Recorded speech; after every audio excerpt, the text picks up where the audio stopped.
En este nuevo episodio de Realpolitik vamos a analizar cómo es un buen manejo de la riqueza petrolera, cómo un país puede manejar esa riqueza de manera que la economía pueda crecer y pueda el país hacerse rico a partir del petróleo, y cómo se puede manejar muy mal la riqueza petrolera y cómo un modelo rentista petrolero puede destruir la economía.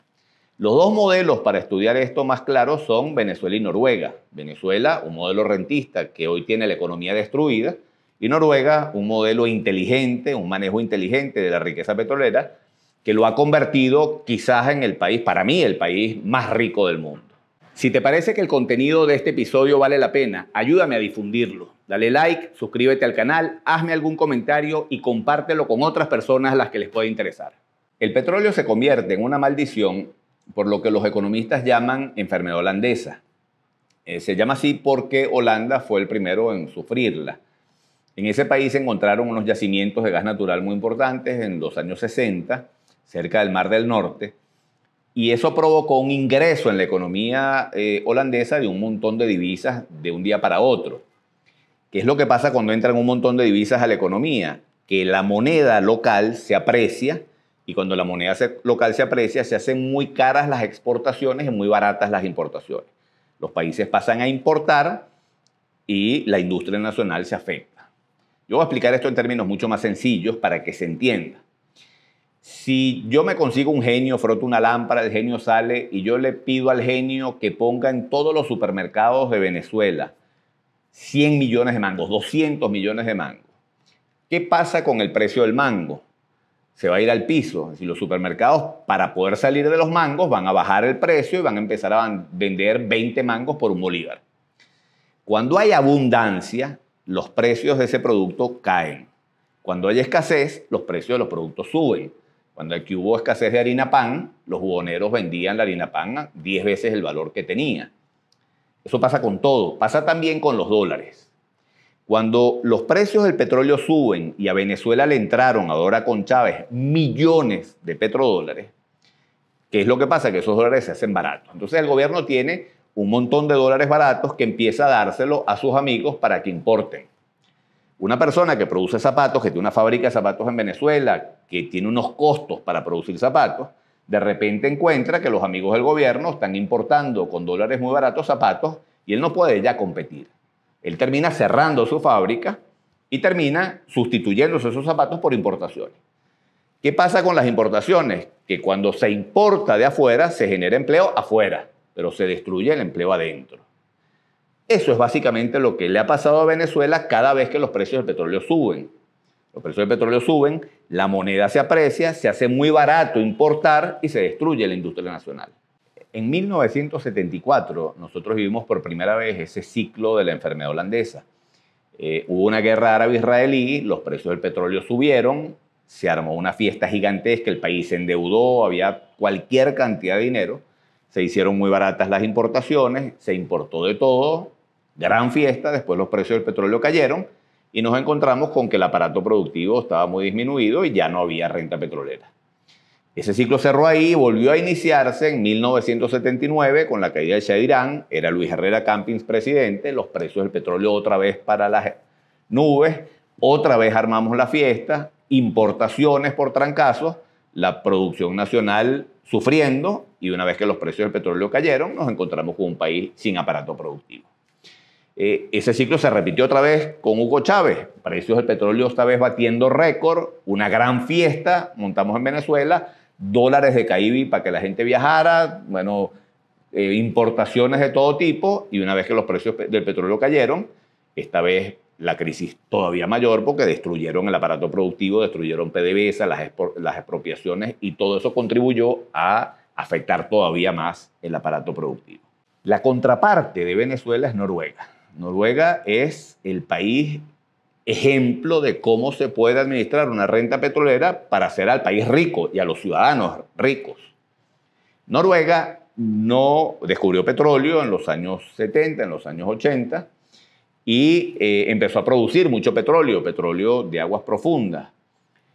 A diferencia de Venezuela, Noruega no permitió que esos dólares entraran. Noruega no montó una fiesta. En Noruega no se vieron de la noche a la mañana carros de lujo y gente viajando gratis financiado por el gobierno y dólares preferenciales para importar. Nada de eso. Ellos agarraron todos esos dólares y los metieron en un fondo de ahorro. Si no dejaron esos dineros ingresando en la economía para que no se sobrevalorara la moneda y no se fomentaran las importaciones con esos dólares. Los ahorraron, los metieron en un fondo. Y de ese fondo establecieron que el gobierno solamente podía tomar el 4% de los intereses que generaba el fondo. Bueno, con los altos precios del petróleo que ha habido en los últimos años o que hubo en el periodo reciente, ellos fueron acumulando en ese fondo muchísima riqueza. Hoy ese fondo tiene 1.3 billones de dólares. Ese es el fondo más grande que hay en el mundo. Un fondo además diversificado. Ese fondo es dueño hoy del 1% de todas las empresas que cotizan en bolsa en el mundo. Y es dueño del 2% de todas las empresas que cotizan en bolsa en Europa. Es un fondo que tiene una cantidad de dinero para que vivan los noruegos y sus generaciones que vienen casi que hasta el infinito. La cantidad de riqueza que han acumulado. El gobierno solo toma de ese fondo el 4% de los intereses que genera. El 4% de 1.3 billones de dólares es aproximadamente 40.000, 50.000 millones de dólares. Es decir, ellos tienen cómo financiar todo lo que hace falta en ese país, nada más que con ese 4%. Venezuela hoy, sus ingresos no son ni siquiera 50 veces menos de lo que tiene el Fondo de Noruega.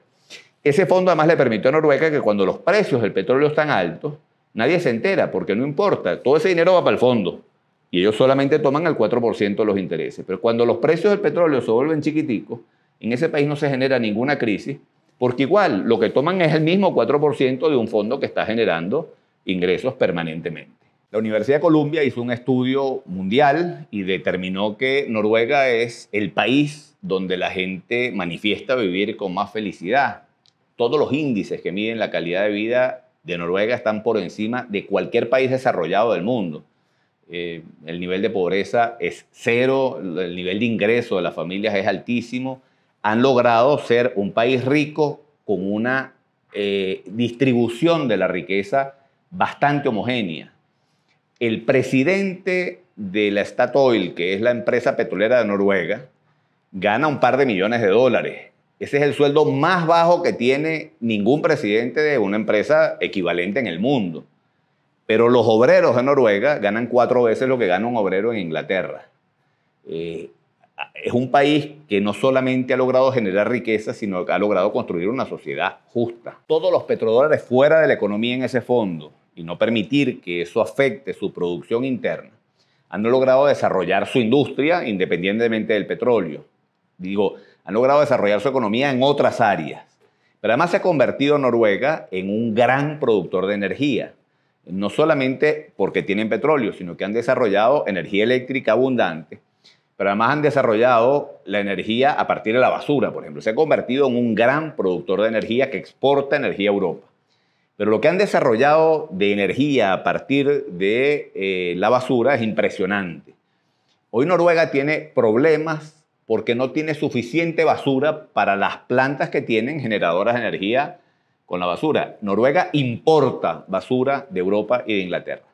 Noruega paga en Europa para que le manden basura, porque la mitad de la energía que se consume en Oslo, que es la capital, proviene de energía a partir de la basura. Y todas las escuelas de Noruega, la energía que utilizan es energía que proviene a partir de la basura. Noruega ha sido capaz de desarrollar una economía que no depende del petróleo. La economía funciona, genera actividad, se diversifica y tienen ahí ahorrado una cantidad de recursos impresionante que les garantiza que mañana, cuando no haya petróleo, ellos van a poder seguir teniendo un nivel de calidad de vida superior al resto del mundo. Los noruegos, al igual que tuvimos nosotros, pudieron haber tenido dólares baratos para viajar por el mundo con Cadivi, pudieron haber tenido cupos en la tarjeta, pudieron haber tenido la gasolina regalada, pudieron también haber montado una fiesta. Podrían hoy montar una fiesta gigantesca con 1.300.000 millones de dólares. La cifra me cuesta decirla. Una cantidad de plata enorme. Podrían montar una fiesta gigantesca hoy en Noruega. Pero tienen un liderazgo responsable que les dice: aquí hay que esforzarse, que hay que trabajar, aquí hay que construir una economía a fuerza y aquí hay que ahorrar para las nuevas generaciones. Mucha gente en Venezuela se queja del facilismo, se queja de la gente que está condicionando su voto por una caja clap, acusan a algunos electores de, bueno, que son unos lambucios. Eso no es culpa de la gente, eso es culpa de un liderazgo que los ha acostumbrado a eso. El liderazgo ha manejado una renta petrolera con irresponsabilidad, con demagogia. Y no es solamente el gobierno.